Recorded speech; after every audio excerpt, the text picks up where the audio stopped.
Hey everybody, Sean Price with Samson Properties. I am shooting a video here. I had a request from one of our clients to show them how to analyze and how we analyze a rental property to see if it's a good investment and if it's going to help reach their goals.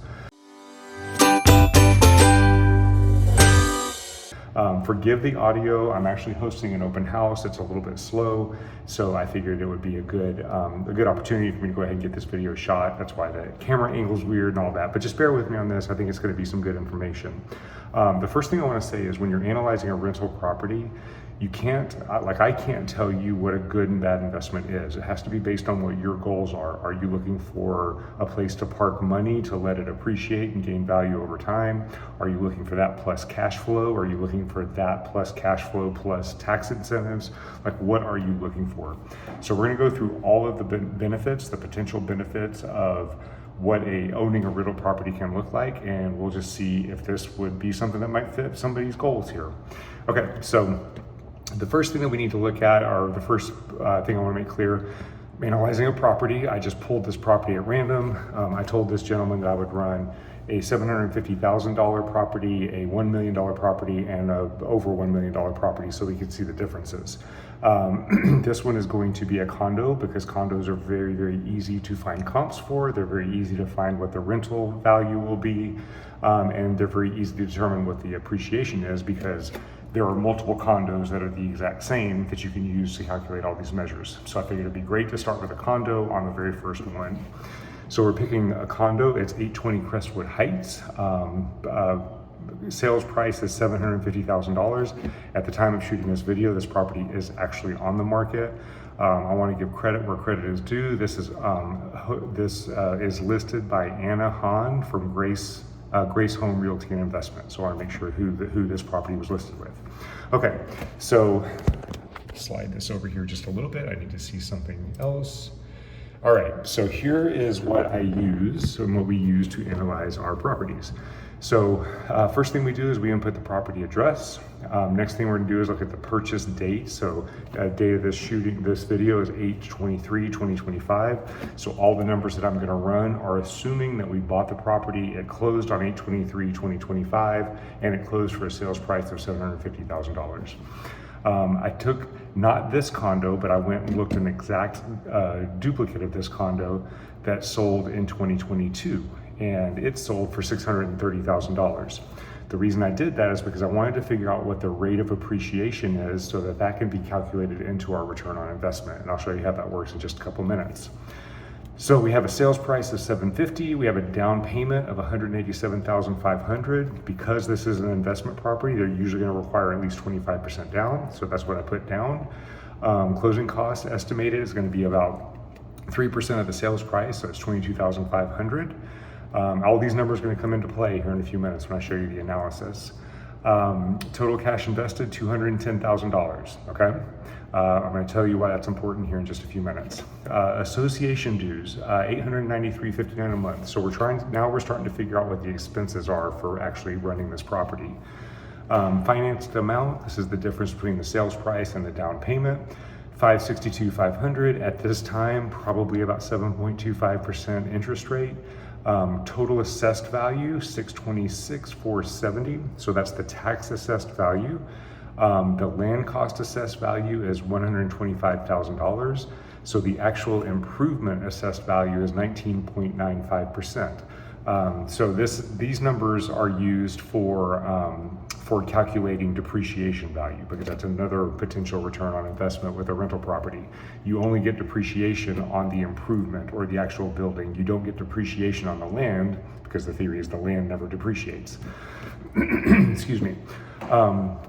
So the building cost was $600,351.97. So that's the amount that will be depreciated. The way that works is, if I remember correctly, it is basically that amount is divided by 27, and each year you can deduct whatever $600,351.97 is divided by 27. You can deduct that from the profit of this property as a depreciable expense. Real estate taxes are $75.55, so that's the annual real estate taxes. The monthly rent, so the monthly rent on these units ranges from $3,300 to $3,700. So we're going to start with $3,300 to see what those numbers look like. I'm going to walk through the process with that, and then just real quick at the end, I'm going to jump over and put it up to $3,700 so you can see what kind of a difference that makes. Annual rent, $3,300 times 12 is $39,600. I am not calculating for vacancy. A lot of times we will advise investors to calculate for a 10% vacancy rate. And that just gives you, if the property does go vacant for a month and you have to make that mortgage payment, or if it goes vacant for 2 months, so on. Property management, we're going to assume that this is a self-managed property. The insurance, this is a guess, but about $1,500, so about 0.02% of the sales price. CapEx savings, we like to recommend that our investors put away 10% of the collected rent into a capital X savings account, so that if big repairs come up, things like the roof or air conditioning, or a tenant moves out and there's some damage to the property, you have those funds set aside. We're not accounting for that in this calculation.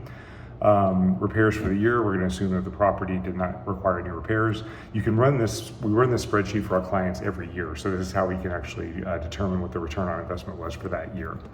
We're not paying utilities. Professional services, this is like if you have that property management company, or if you have a cleaning service, or if you maintain the landscaping, anything like that. Hey, how are you? Okay, sorry for that little step away there. I had some clients come in for the open house, so I had to take care of that. Okay, so professional services, as I was saying, this is going to be like your landscaping, if you do maintenance for the property, or just anybody that you hire that helps you maintain that property, it's going to go in here. Again, these numbers, this spreadsheet is designed to be run once a year, so that our landlords are able to analyze their return on investment each year and make sure they're getting the most use of their capital and everything. Association dues are repeated down here. Advertising costs, so if you rent the property yourself, it's any expenses that you have with that. Listing fees, this is going to be a situation where if you personally don't advertise or don't want to rent the property, for example, our landlords, we don't do property management, but we do help place tenants. So this would be us placing a tenant for you. So it's usually the 1 month's rent as the listing fee. Airbnb, that's if you're short-term renting, any cleaning fees, and so on. Also, we're assuming a tax bracket of 35%. So each of our individual investors, we can always put that down to their actual tax bracket.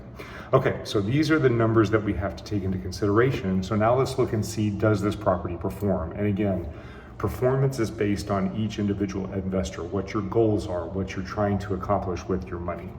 So the first thing, we have the address up here on top.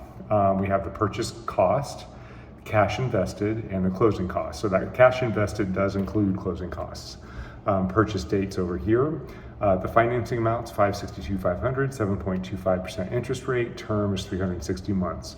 So the principal and interest payment monthly, again, this is principal and interest only, not taxes and insurance. That number is $3,837.24 per month.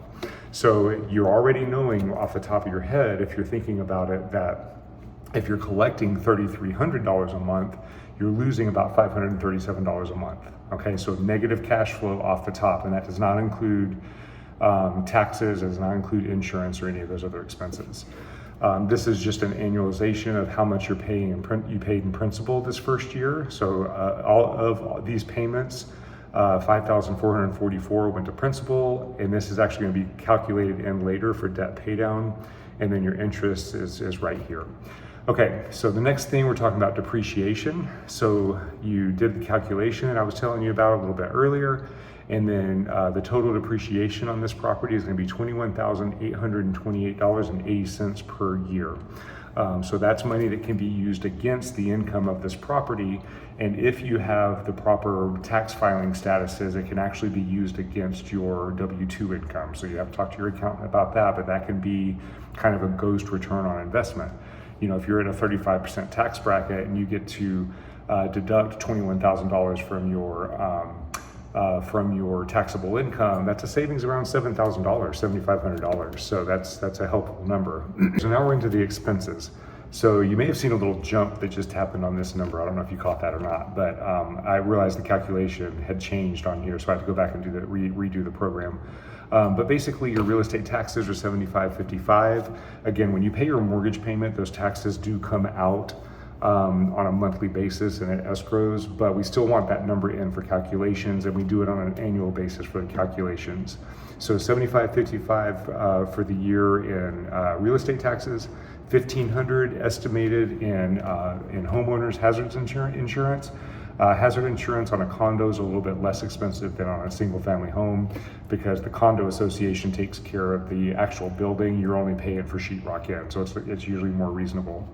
Association dues, that $893 association due is a total of $10,723.08 per year. So the total operating expenses are $19,778. This does not include financing. Okay, so now we're going to go into the 4 benefits. The first benefit that we look at is cash flow. Is the property giving you positive cash flow? For a lot of investors, that's what this goal is to create that passive income. So we need to look at that. So if we have a gross operating income of $39,600, we have operating expenses of $19,778. That leaves us a net operating income of $19,821.92 per year. That is without financing. That is what this property would produce as far as income is concerned. Well, when you look at the annual debt service, we're now looking at $46,046.90. So if you don't pay cash for this property, if you actually finance this property, you're going to be coming in negative $26,224.98 per year. Okay, so that's a negative. That is a loss, obviously. Annual debt service, we're paying $46,046.90 for the property, minus interest. That's the interest that's being paid. And so for this first year, the reduction is going to be $5,444.19. So the reason that this is important is because the tenant is actually paying your payments for you. So you're actually increasing your equity on the property by this amount. So that's cash that theoretically is in your pocket, or at least in the savings aspect of the home. Next is our tax benefit. So the tax benefit is calculated with using the net operating income. So this is the theoretical profit minus the interest, because the interest is tax deductible. Again, check with your accountant for any of this. So you're going to get a $40,000 tax write-off for the interest. And then you have depreciation, that $21,828.80 that we talked about earlier. So your net taxable income is $42,609.58. That's a loss. Okay, that's a loss. You want this number to be in the negatives. So that's a good thing, because when you multiply it times your tax bracket, that will theoretically save you $14,000 in taxes. Now, again, this tax benefit, you really have to talk to your accountant to see if you can use the full value of the depreciation and use the full value of the interest. So you really have to look at those numbers. But this is another potential benefit. So for example, Kelly and I are real estate professionals, so we would be able to write off this full amount against any income that we earn because we work full-time in real estate. There are other ways that you can do that as well. So benefit number 4, that's benefit number 3 is the tax benefits. Okay, so benefit 1 is cash flow. Benefit 2 is principal reduction or debt pay down. Benefit number 3 is tax benefits and our tax savings. And benefit number 4 is appreciation, or how much did the property go up in value. So this property went up in value. If you go up here and you look at a similar property sold, an exact replica of this property sold in August 25th of 2022, which ironically is almost exactly 3 years from today's date, at 630. This property we're assuming sold at 750. So if you take 630 minus 750, you're going to get $120,000. $120,000 divided by 3 years is $40,000 a year in appreciation.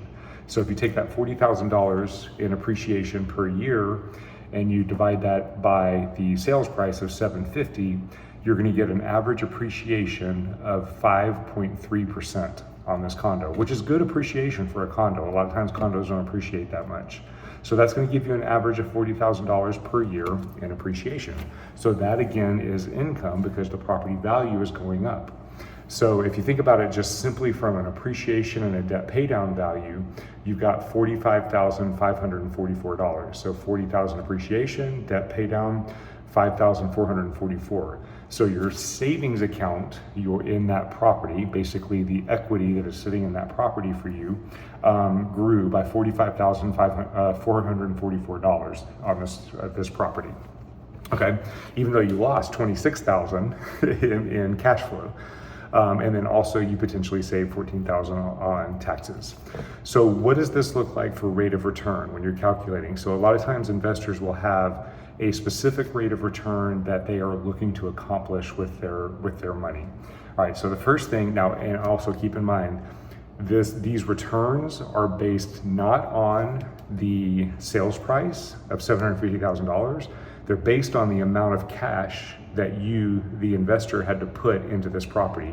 So even though you have a $750,000 property, we're only calculating your rate of return on the $210,000 that you put in. So you've got $210,000 sitting in here.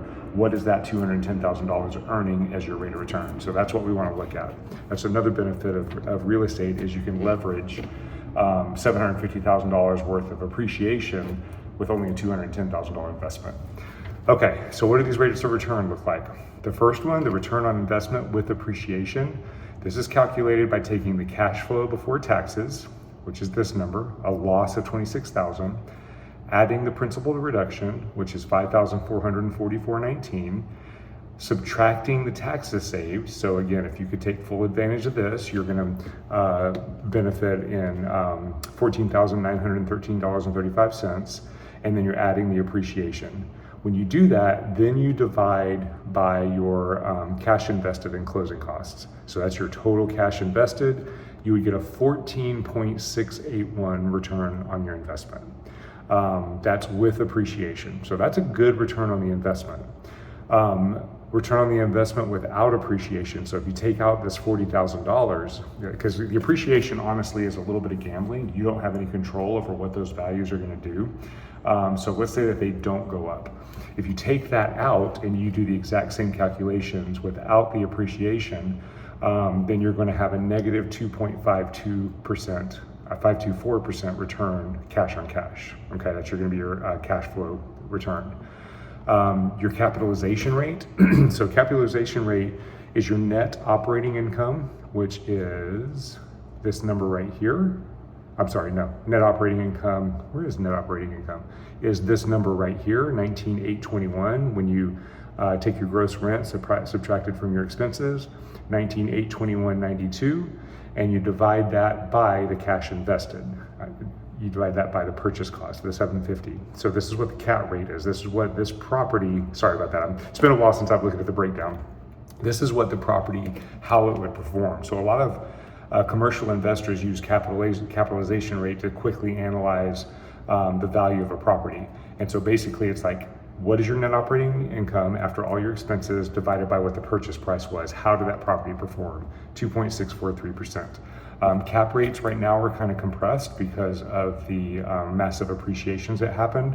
In slower markets or more of a buyer's market, those cap rates can actually get higher, and a higher cap rate is a good thing. And then last option is your cash on cash investment.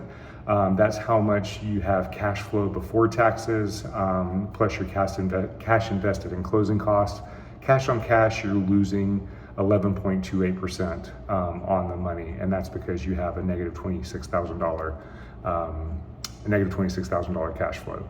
So is this a good investment? Is it a bad investment? I would say for the majority of people, it's probably not going to achieve the goals of what you're looking for. But if you're somebody who is just looking to take money, park it, doesn't mind paying $26,000 a year to gain a potential $45,000 plus $59,000 in benefits. If you can afford to do that, then it might be a good investment for you, because 14% right here is not bad. So it depends on what your financial situation is, what you can do, and what your intention is. Because if you put this property and you hold it for 10 years, you're going to get a nice return on that eventually. But what do you need to do in the interim? All right. I hope this makes sense. If you have any questions about this, please let me know.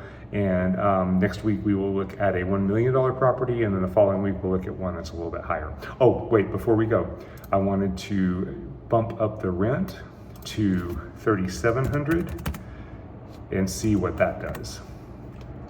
Let's see what that change makes. So now, net cash flow, we're losing $21,000 per month, so it helps with that. It's a little bit less on our tax savings, but that's because we're not losing as much up here. But our return goes up significantly here. We've got 16.023% on the return, including appreciation. We went up about, quite a bit on this to 1.182%. Net operating purchase, the cap rate went up significantly to 3.2%. And then cash on cash is at negative 9.215%. So that's the difference that it makes on those rents. So you just can run these numbers and play with them and see how it works out. All right, if you have any questions, let me know, and we will see you guys on next week's video. Have a great week.